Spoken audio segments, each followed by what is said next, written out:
Hi everybody, welcome back to the Claremont Classic Garage. Today you can see we've got the radio out of our 2018 Ram 1500 again. We tried using the directions found on YouTube to repair our screen, and it sort of worked, but in the end it would start failing again. What'll happen is you first turn on the truck and it's fine. And after about 20 or 30 minutes of driving, once the digitizer screen starts to warm up a little bit, you start getting the ghost toggling again, or whatever you want to call it. It literally gets to the point where it's like there's some poltergeist with 1,000 fingers just going like this all over the screen. It's absolutely insane. So what we've done, I do not want to go to the dealership and spend $2,000 to have this radio re-and-read, because apparently they just re-and-read it with another piece of garbage like this that only lasts, well, we got 4 years out of this one. So I went on Amazon and $66, we got a new digitizer. We're going to try it. Maybe that'll cure it. I can't even get one of these at the wreckers. The wrecking yards are hip to this issue, and they're right now $1,000 or $1,200 for a used 8.4 head unit from the wreckers. Yes, you could scrounge around and maybe get lucky and find one in a pick and pull yard. You know, they probably sell a radio for 50 bucks. The problem is the firmware in them is very specific. So like this one, for instance, I think is specific to a 2017 or 2018 Ram. So there won't be any of those in the pick and pulls for quite a while yet. So we're going to have one more crack at fixing this thing. So we're going to start the procedure the same way we started it last time, by picking the frame off of these little clips, being mindful when we get to it of the antenna wire that is at the bottom of it. And then this time we're going to be going a little further into the head unit here. But we should be okay. It put up a bit of a fight this time coming off, because some of the glue, the old glue from the digitizer was in there. This is some kind of glue. This is, I'm pretty sure, the same glue. If any of you watched the movie of the Blues Brothers, when Elwood puts glue all over the gas pedal in The Good Old Boys Winnebago, I'm pretty sure this is the same glue that Elwood used. Now we got to flip it over, being mindful, always mindful of our antenna wire. Now we need a Phillips screwdriver, and we're going to take out these 6 Phillips screws on the back of it. Let me stress again, I am in no way an audiovisual technician or a radio engineer. I am only going by what I learned on the University of YouTube. Lots of guys on there have done this job, so I'm just doing the same thing that they did. But my aim is to present it in a much more entertaining fashion than some of those guys did. The next step is to go around and cut the Gorilla Tape that we put on previously and see if we can get the digitizer off of the LCD screen. You can see there's the blade on the inside. Just work our way around it. Once we've got the digitizer screen flipped back out of the way, now we have to clean the remains of this Gorilla Glue off.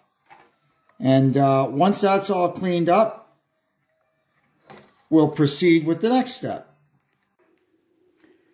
Now I've gotten all the old glue cleaned off, and I've just put wax paper on either side of the digitizer because there's a little bit of glue left in the frame, and I don't want it all sticking back to itself. So we're going to flip this whole thing over. This is our LCD screen, and now you'll see here the ribbon connector for the digitizer.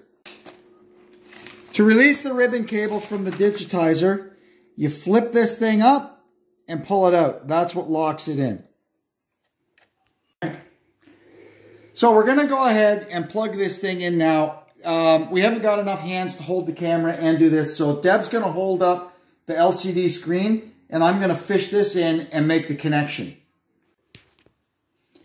As far as we know now, we've got that thing properly connected and the lock tab locked in. Now we can lay the LCD screen down and give it one final clean to make sure, like I see it's got a couple of little streaks on it, and you'll definitely see those through the digitizer. It's just really hard to get these things clean, but we're going to try our best. And then we dry it off with a lint-free microfiber cloth.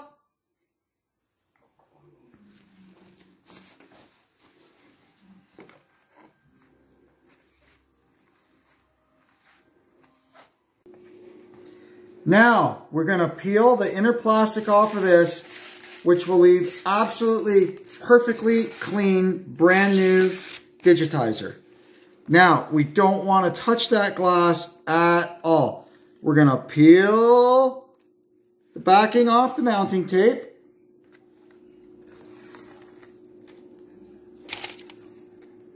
And then very, very carefully, we have to get this thing lined up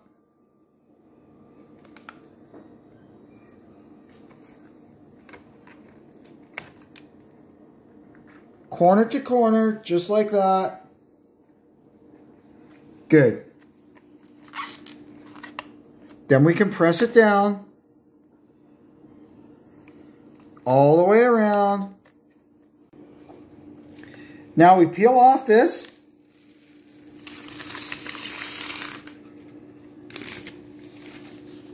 We have to bend back the tabs on our bezel to make sure they're gonna latch.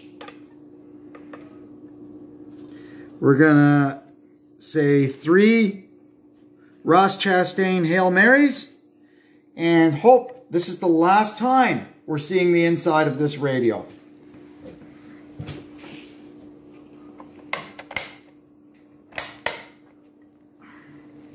Now we have to flip it over and put our 6 screws back in.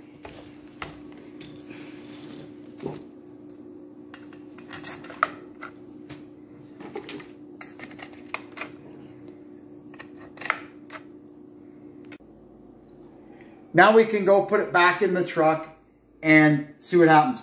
Last time when I put it back in, I had to start and stop the truck 3 times to make everything start working again. We'll see what happens this time. And let me tell you, the first time when I started it up and nothing worked, I was filling my pants. But by the 3rd time, I shut it off and restarted it. Everything started coming back to life. So I'm going to go out there now and have a go at it. Well, let's see what happens. I do see kind of one little spot here where maybe some of the rubbing alcohol that I was using to clean it has kind of run down or whatever. But that should dissipate. Anyway, let's see what happens. Let's start the thing up. Well, so far so good.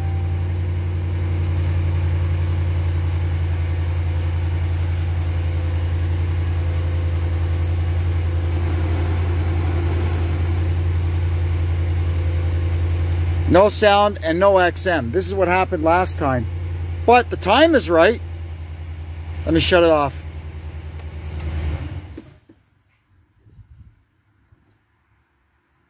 Okay, start it up, time number 2.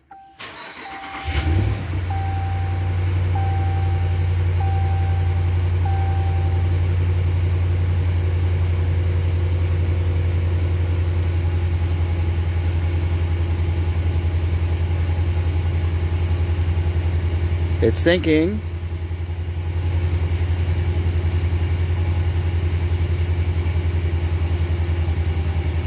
All right, so now you can see XM is there.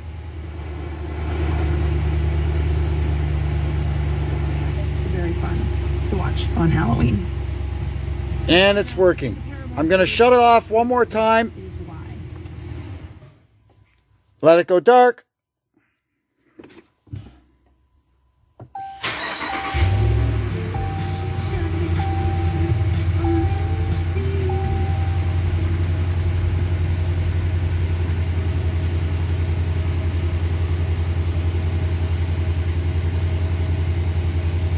Alright, so that seems to be working.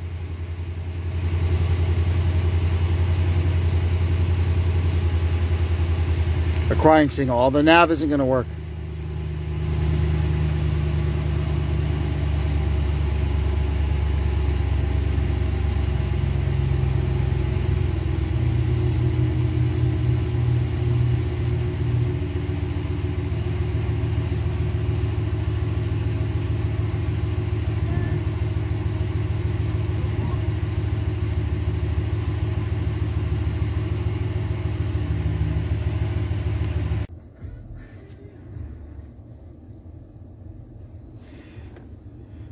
So, regrettably, this thing seems to work.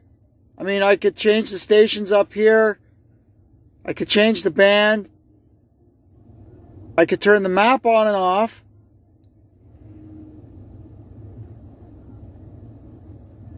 But none of these things down here work. They don't do anything. I can't get the climate settings up. So, this is like a major fail.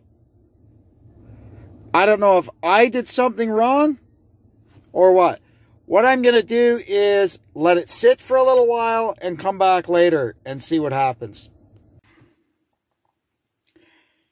I took this thing back out and took it back apart, and I'm not sure. I made sure that the ribbon cable for the digitizer was plugged in properly, and it was. So either it's a bad one or I wrecked it installing it. I don't know. Anyway, I did a little research and I did find out that the glue, if you remember back to the first video, the glue that was holding the digitizer to the LCD screen apparently is some kind of a thermal break, which prevents heat from the LCD screen from triggering ghost touches on the digitizer screen. So with that in mind, what I've done, I know my original digitizer worked fine. It just would start failing when it got hot. So what I have done is the digitizer that we just bought, I've put it in behind as my thermal break, and I've got my digitizer, the original one, plugged in on top of it. Let's see if that works. I'm grasping at straws here, I know, but it's an expensive job if this doesn't work. Well, it lights up. That's something.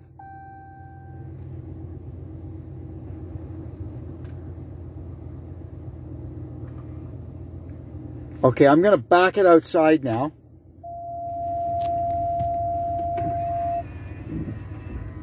Miserable rainy night. It's actually Halloween tonight. We don't ever get any kids up here, but if I get it outside, the Sirius and the nav will at least pick up. Okay, so shut it off. Open the door to kill it. Let it go to sleep. Start it up again.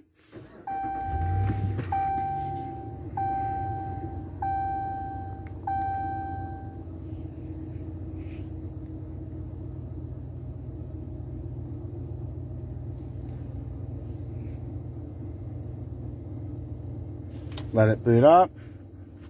Now this stuff is back. Loading navigation. You see Sirius is back. And wear your bathing suit over it. Beach ghost. Yeah, okay. See, this all works now. It wasn't working before. Okay, let me shut it off. Open the door to put it to sleep.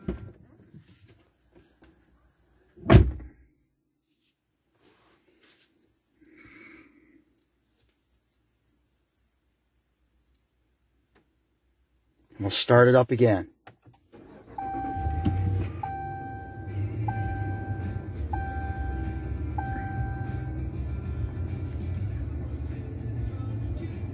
There's my climate stuff back. Apps that, there's our controls and stuff. Good, beautiful. Navigation is there. Media, we don't have anything hooked up to that. Radio. Sirius. Number 10. Everything good. All right, there's Elvira's top 13 scary Halloween songs. Good.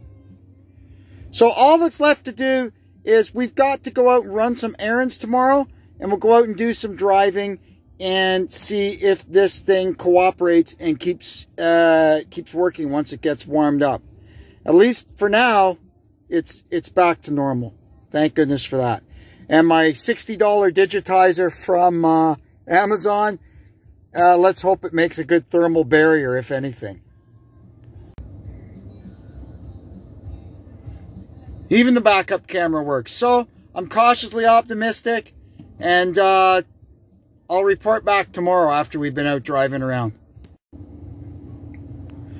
Well, that's pretty good. We are out driving all over the place today. The truck was running all day, and the radio never acted up once. So I guess we've got it fixed. The way we did it was unorthodox and kind of contrary to all the videos and descriptions of how to fix it I was seeing on the old interwebs there on YouTube. But we've got this one working again now.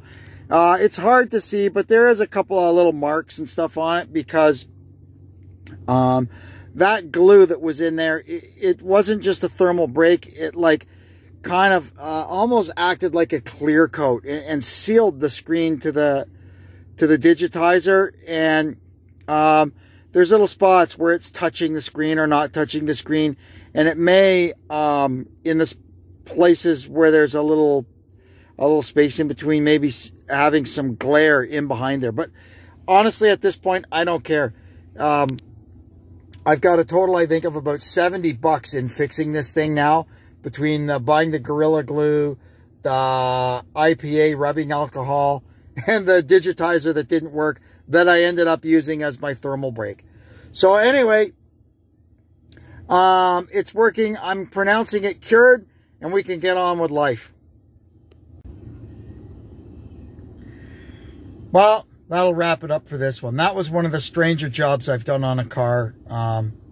I've had my hands inside a few radios before, but never anything like that. Anyway, I want to thank you for tuning in and continuing to support our channel. Look for some different interesting content upcoming. Hopefully we can get away from this truck radio business and get back to doing some interesting stuff in the shop. Anyway, we'll catch you next time. And until then, this is Kevin checking out from the Claremont Classic Garage. So long.